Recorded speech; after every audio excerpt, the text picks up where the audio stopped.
But to me, there's a mandala of breath, and this permeates all practices, both ancient and modern, across all cultures.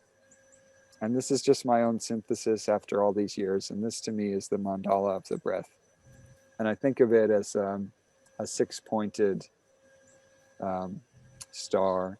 And once you kind of get it going, just with 2 or 3, you've really got something going on. So the first thing would be physical activity or movement or postures. But physical is the first part. At the top, I would say, is spirituality. Mm-hmm. Next, I would say, is nature tempering. We like to call it Russian tempering, but my Dutch clients say, can we call it Dutch tempering? Sure. Canadian tempering, whatever. Nature tempering. Using the elements of nature to make you stronger and improve breathing parameters. Next, there's fasting.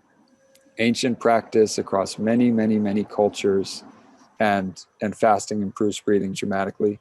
Then on the bottom, we have breathing practice. And then over here, we have meditation or mindfulness. These practices are across all cultures and across all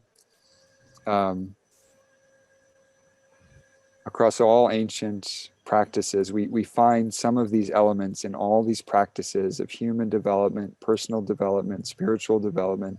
And the breath is the interface between the cell and consciousness, between the body and spirit. This is why the breath is utilized to create union with divinity, to create union with all of life, to experience higher spiritual states and spiritual development.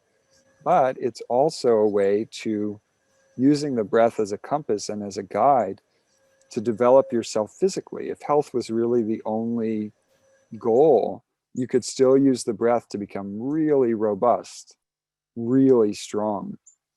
So we can look at this from a broader perspective of what your goals are, what are other elements that might support you, what are safe ways that you can do these other elements, and then, really look at it from a much more nuanced perspective in a consultation.